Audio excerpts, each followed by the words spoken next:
এইভাবে ওই যে এখন যে বাংলাদেশে যে ধুমধাম খালি এই ওনাদের তো কোনো কাম নাই তো সাংবাদিকদের, এই যে একটা কাম পাইছে ডাকসু, কি হয়েছে ডাকসু তো পাস পেলে কি আসে যায়, এই ধরনের একটা ডাকসু ইলেকশনে এই ধরনের রাজনৈতিক পরিস্থিতি কি আসে যায়, যেখানে শিবির পাস করে যায়, তাও শিবিরের নামে না, কিন্তু নাকি নামে পাস করছে, নামে না, তারা একটা ঐক্য জোটের একটা প্যানেল দিয়ে পাস করে, ঠিক আছে বুঝলাম শিবির পাস করতে, কি আইলো, আরে বাপ রে বাপ, এটা যে কি হয়েছে শিবির, এটার সঙ্গে জাতীয় রাজনীতি এক সময় ছিল, কই মাহমুদুর রহমান মান্না তো 2 বার বিপি হয়েছে, চাকসুর জিএস ছিল, একটা মাহমুদুর রহমান দল একদম দাঁড়ায় গিয়া এই দেশ দখল করে ফেলছে, জাসদ ছাত্রলীগ তো একসময় সারা বাংলাদেশের ডাকসু সহ রাকসু সব দখল করে ফেলছিল, এই কারণে তারা বাংলাদেশ দখল করে ফেলছিল রাজনীতিতে। 1972 সনের ডাকসুর প্রথম ইলেকশনে, যারা জানে না তারা জানে না, আমি ফজলুর রহমান জানি বইলা বলি, মুজাহিদুল ইসলাম সেলিম ছাত্র ইউনিয়নের বিপি, মাহবুব জামান জিএস, রাকসুতে তাই চাকসুতে তাই, সব জায়গায় তারা দখল করে ফেললো, এই কারণে নেপ ক্ষমতায় চলে গেছিল, কমিউনিস্ট পার্টি ক্ষমতায় চলে গেছিল। আর একটা হারে, হ্যাঁ একটা হারুলের টিম একটা পাইছে, আরে বাবা রে, ইসলামী ছাত্র শিবির একবারে জামাতে ইসলামের ক্ষমতা লয়ে যায়, বাপের বেটা হলে ইলেকশনে আসো, দংদাং করো কেন। আমার দল আমাকে শোকজ করলো এবং দল থেকে 3 মাসের জন্য, এটা একেবারে অপ্রত্যাশিত ছিল, হ্যাঁ আমাকে 3 মাসের জন্য কি বলবো, এটা সাসপেন্ড কর আমার সমস্ত পদ। আমি কালের কণ্ঠ শুনেই মনে হইলো যে আল্লাহ জানে আজকে আবার যাইতেছি, আজকে আর কি হবে। এই দেশে কেউ কথা বলে না, বিশেষ করে রাজনীতিবিদ কেউ কথা বলে না, কারণ রাজনীতিবিদদের, যারা রাজনীতিবিদ যাদেরকে বলা হয় তাদের গায়ে কোনো কিছু আছে কিনা আমি জানি না, কিন্তু আমার গায়ে একদম পরিষ্কার, দুধের মতো পরিষ্কার। আমি সবাই চ্যালেঞ্জ করি যে আমার রাজনৈতিক জীবনে কোন ধরনের দুর্নীতি, কোনো ধরনের সন্ত্রাসী, কোনো ধরনের চাঁদাবাজি আমার জীবনে একটাও পাবে না। এই পৃথিবীতে কেউ বলতে পারবে না আমার কাছে 1 টাকা পায় বা কারো কাছে আমি 1 টাকা চাঁদা চেয়েছি। আমি দেশকে ভালোবাসি, দেশের মানুষকে ভালোবেসে একদিন যুদ্ধে গিয়েছিলাম। বাঙালি জাতির প্রতি আমার অসম্ভব একটা ঐতিহাসিক টান রয়েছে, মনের টান, আকর্ষণ রয়েছে। সেটা আমি আজকে এখানে বললে আমি 10 ঘন্টা এক নাগারে বলতে পারবো কেন আমি বাঙালি জাতির জন্য আমার মনের টান। কারণ আমি এই জাতিসত্তার মানুষ। প্রথম হইলে আমি যখন মায়ের ঘর থেকে জন্মগ্রহণ করছি তখন মানুষ হিসাবে জন্মগ্রহণ করছি। আমি যখন আমার আওয়াজটা দিয়েছি, কান্নার আওয়াজটা, সেটা বাঙালি হিসাবে আওয়াজটা দিয়েছি। আমি যখন 7 দিন বয়স মৌলানা সাহেব যে আমার নামটা রেখেছে, আমি মুসলমানের ঘরে জন্মগ্রহণ করছি বলে মুসলমানের নামটা রেখেছে। কাজে প্রথমে আমি মানুষ, তারপরে জাতিসত্তায় আমি বাঙালি, তারপরে আমি মুসলমান। এটা পৃথিবীতে সব জায়গাতে একই অবস্থা। এটা করলে কালকের থেকে আবার দেখবেন এই বলা শুরু হয়েছে ফজলুর রহমান 3 নম্বরে মুসলমান, 1 নম্বরে মুসলমান না। কিন্তু তারা এগুলো বুঝেই না, এবং এই দেশ এই জায়গাতেই চলে গেছে, এবং এই জায়গাতে চলে গেলে এই দেশ ধ্বংস করবে, এবং ধ্বংসের আর কোনো বাকি নেই। ডাকসুর ইলেকশন বলেন, এই প্রশ্নটা তো করছেন, কিসের ডাকসু এটা? ঢাকা বিশ্ববিদ্যালয় আর হাটহাজারী সিনিয়র মাদ্রাসা, বিশ্ববিদ্যালয় মাদ্রাসার মধ্যে হোয়াট ইজ দ্য ডিফারেন্স? এই হাটহাজারী সিনিয়র মাদ্রাসা প্রায় ঢাকা বিশ্ববিদ্যালয়ের সমান সমান, আমি জানি না, হতে পারে তার চেয়েও বেশি। আমি একজনকে জিজ্ঞেস বলতে 50,000-এর বেশি ছাত্র আছে। তাই হাটহাজারী সিনিয়র মাদ্রাসা ঢাকা বিশ্ববিদ্যালয়ের মধ্যে খুব তফাৎ এখন আমি করি না। ঢাকা বিশ্ববিদ্যালয়ের তফাৎ এই কারণে করি না, এইখানে কোনো রিয়েল আধুনিক জ্ঞানের কোনো চর্চা হয় না। এখানে আধুনিক জ্ঞানের কোনো চর্চা হয় না, এখানে কোনো রিসার্চ হয় না, এখান থেকে কোনো চক্ষুষ্মান লোক আজকের বিজ্ঞানের সঙ্গে মিলিয়ে যে চক্ষুষ্মান লোক একটিও হয় নাই গত 10 বছর 15 বছরে। আমি এই কারণে বলছি, মাদ্রাসার থেকে যারা লেখাপড়া করে আসছেন তাদের প্রতিও আমার স্নেহ আছে, শ্রদ্ধা আছে। এটা নিয়ে আবার কালকে আবার মিছিল বাড়িব ফজলুর রহমান ধর্মবিরোধী না। মাদ্রাসার পড়া তাদের লাইনের পড়া, আর স্কুল, হাই স্কুল, কলেজের পড়া হলো আধুনিক লাইনের পড়া। যে ছেলেটি মাদ্রাসায় ছিল তিনি তার লাইনে পড়ছেন কিভাবে? উনি 1 থেকে 10ম শ্রেণী থেকে দাখিল একটা পরীক্ষা দিছেন, দাখিলের পরে উনি আলিম একটা পরীক্ষা দিছেন, আলিমের পরে ফাজিল, এরপর কামিল একটা পরীক্ষা দিছেন, তারপরে আরো বড় ডক্টরেট ডিগ্রি করতে হয়েছিল। উনি গেছেন ওই যে অতে মাদ্রাসা, কি মাদ্রাসা নাম, ওই যে দেওবন্দ মাদ্রাসায় গেছেন অথবা আল আজহার বিশ্ববিদ্যালয়ে গেছেন। এটা হলো তাদের লাইন।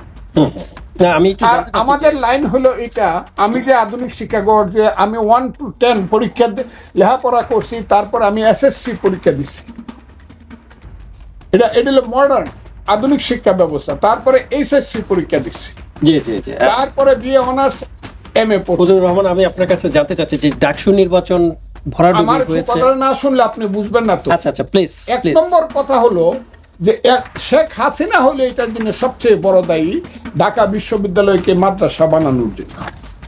কারণ শেখ হাসিনা কৌমি জননী হওয়ার লোভে হোক বা ইচ্ছায় হোক, স্ব ইচ্ছায় হোক, ইন্টারমিডিয়েট পাস করে আমি যে ইংলিশ মিডিয়ামে বা বাংলা মিডিয়ামে পড়ে যে নাম্বার নিয়ে আমি ঢাকা ইউনিভার্সিটিতে ভর্তি হতে পারছি না, ঠিক আলিম পাস করে, দাখিল এবং আলিম পাস করে মাদ্রাসার সেই ছেলেটি এসে ভর্তি হয়ে যাচ্ছে আমার সামনে দিয়ে। কারণ হলো মাদ্রাসায় নম্বর পাওয়া যত সোজা, 90, 95, 99।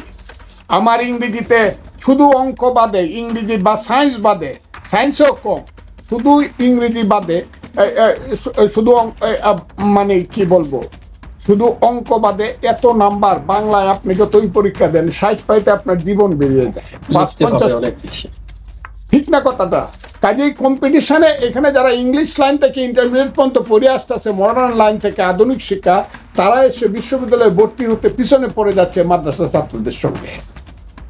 যে কারণে মাদ্রাসা ছাত্ররা খুব ব্যাপক হারে ঢাকা বিশ্ববিদ্যালয়ে গত 10 বছরে ভর্তি হয়েছে। এমন একটা অবস্থা সৃষ্টি হয়েছে, মাদ্রাসা থেকে যাদের ব্যাকগ্রাউন্ড মাদ্রাসা তারাই এখন ঢাকা বিশ্ববিদ্যালয়ে বেশি। আমি খারাপ মনে করছি না, খারাপ বলছিও না তাদেরকে। কাজে আমি এই কারণে বলছি, what is the difference between Hathazari senior Madrasa and Dhaka বিশ্ববিদ্যালয়? 1, 2, আপনি যে ডাকসু ইলেকশন বললেন, এটা কিসের ডাকসু ইলেকশন? একটা দল 17 বছর ইউনিভার্সিটি যাইতেই পারে না, ছাত্র দল 16 বছর যতদিন শেখ হাসিনা ছিল কোনো হলে থাকতে পারে নাই, ছাত্র দল নাম শুনলেই গলা কাটা, তাদেরকে বের করে দেওয়া হয়েছে।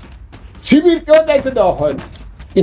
শিবির তার চরিত্র পরিবর্তন করে, এটা আমি মুনাফিকি বলবো না, সে আত্মগোপন রাখা, তার নিজের পরিচয়, পিতৃ পরিচয় বা রাজনীতির পরিচয় গোপন রাখা, আদর্শিক পরিচয় গোপন রাখা, সে ওই যে দলটা ক্ষমতায় ছিল সেই দলের মেম্বার হয়েছে এবং সেইখানে খুব আরামে আয়েসে রয়েছে, এবং ওই দলটা যাতে সর্বনাশ হয় সেই কারণে ওই মাথার মধ্যে হেলমেট পরিয়া, হ্যাঁ, পিটাপিটি মারামারি সব এইসব ছেলেরা করছে।